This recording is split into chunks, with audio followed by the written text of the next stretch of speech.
Evening all, welcome to Starbound. Right, there's lots going on with this game at the moment. There seems to be, how to put this? There seems to be a lot of drama going on. I think apparently this game has, I can't even believe I'm having to say this, it was paying host to a paedophile ring. Isn't that incredible? I can't believe it, it's terrible.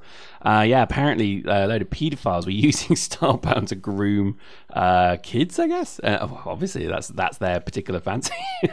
And it's, I don't know why I'm laughing, it's a terrible thing, but I think it's just so surprising that that's going on. Anyway, so we probably won't cover that too much today, but yeah, this game is interesting into the max, because obviously that's a very, very odd thing for a game to do. I've never encountered that before. I mean, that's probably worthy of comment in terms of, I mean, it is pretty evident that some games do attract, I think, the wrong crowd, let's say. I mean, usually the wrong crowd in general are going to be people like hackers and cheats, etc. But yeah, to hear that this is, and it was broken on Reddit. I'm not going to link it because at the end of the day, you can Google it. But I think it's pretty harrowing to think that that's what's going on. And I think gaming is a funny, divisive thing at times, because it's funny, you know, when games first came out, obviously they came out to the tunes of Pong and things like that. Pong, if you don't know what Pong is, Google it. But seriously, you should know what Pong is. Seriously, bro.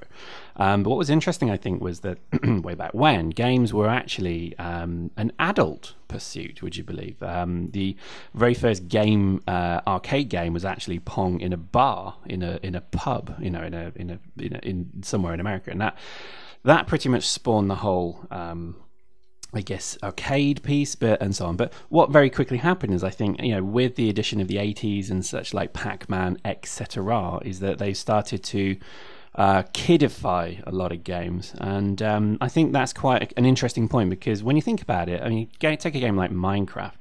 Adults and children alike play that game, which is incredible. You get, like, you know, mother and father and kid combo you know, groups playing that game. They have like family Minecraft maps. I mean, that's really nice.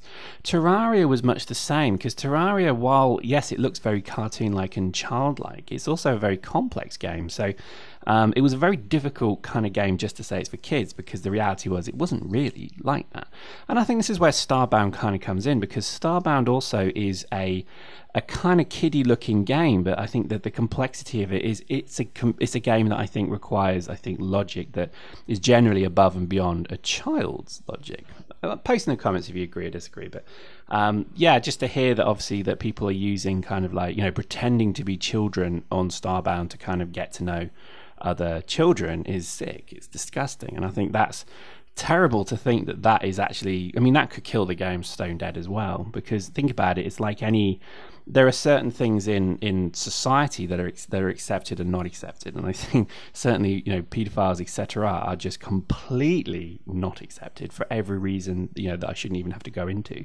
But what's disgusting is the kind of cheap, you know, kind of pretty disgusting tactics that people are doing with this. Now, to be honest, I imagine this happens in a lot of games. Anywhere where you have this kind of problem, I guess, is going to be there. But I think what surprised me most about it is obviously the developers are worried about this, because they've actually they've stopped development on the game to deal with this, and that's because, again, it's an incredibly serious thing. So the reason I mention it, I guess, is because of that very reason alone.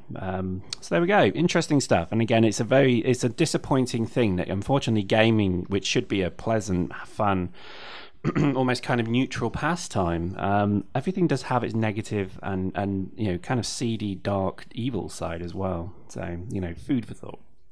Anyway, so as you can see, let's talk about Starbound. Really, I think things are going very well. I've actually spent a huge amount of time in this game getting the top armor now. So you can see I've actually got the Doom Lord set, which you can see there, which looks a bit like a Chaos Space Marine. So I can only imagine Games Workshop, who, let's face it, are very kind of protective of that IP, are probably going to be having a word with these guys. But I think, you know, it didn't take long to get to this point as well, which I would stress, is once you've got past the jelly boss, whatever that is, the jelly blob, whatever, you get to access the parts of the universe where you can get all of the ores, and eventually you just realize that each step up then is just a very simple progression step. So, you know, that's pretty much it. And what I've done now is I've now crafted the eye doom, which is the doom hammer. It's a pretty good, you know, it does about 4,000 damage, that thing. Best armor in the game, best weapon in the game. So yeah, I think really I wasn't really sure what to do now. So I think part of me wants to explore.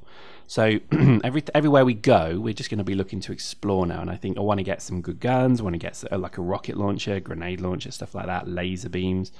And we're just going to start making that our priority. But as you can see, that thing's pretty potent. This is a phenomenally good Warhammer.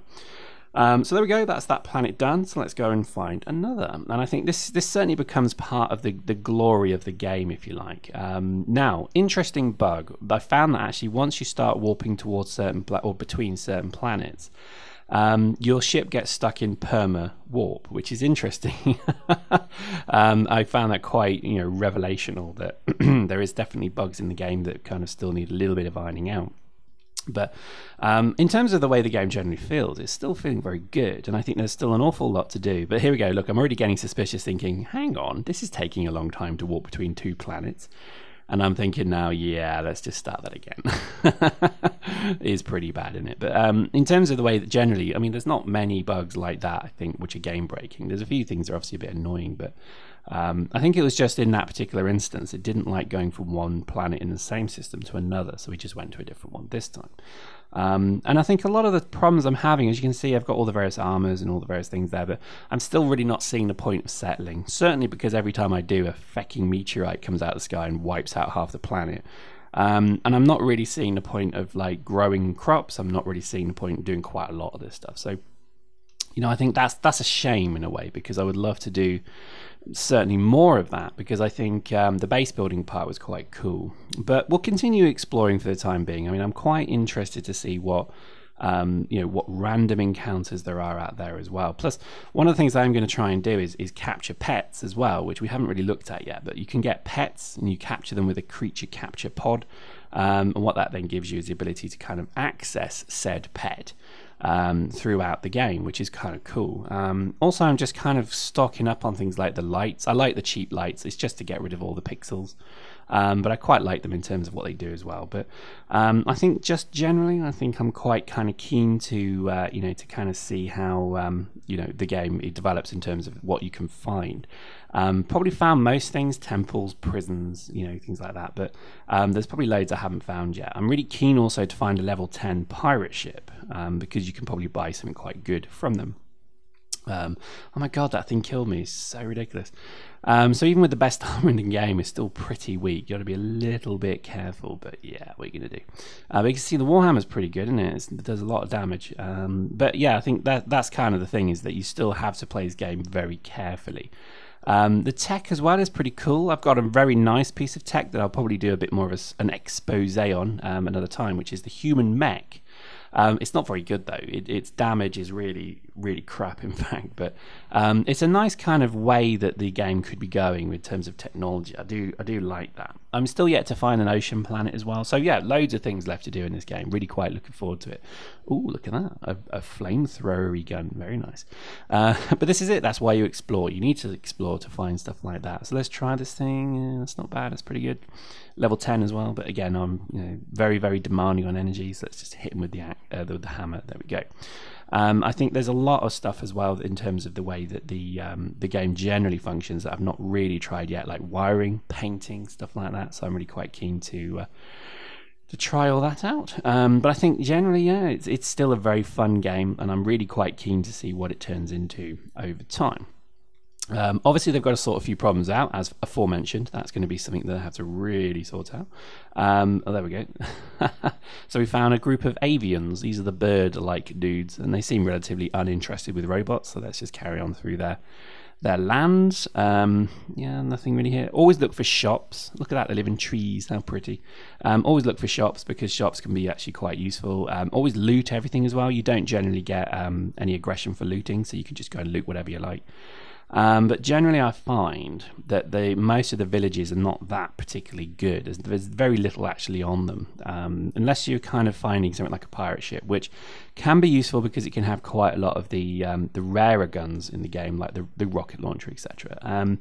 I think also they have the sniper rifle, which I would recommend. I think that's probably the one gun that I would say everybody should have, is a good sniper rifle that's, you know, very high damage, single shot weapon that you can do quite a bit of damage with.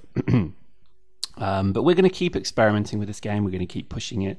It's nice that we've got back to where we were. So I've got my Doom Lord set. I've got plenty of fuel. I can go and do whatever I like. I've got guns. I've got all of this stuff. And I don't really need pixels either because I've got a supply of ore. So it's good. The game is really shaped up. And I feel like, you know, at the end of this video, I'm back where I was before the reset. Anyway, we'll continue this adventure soon. Hope you liked that. See you next time.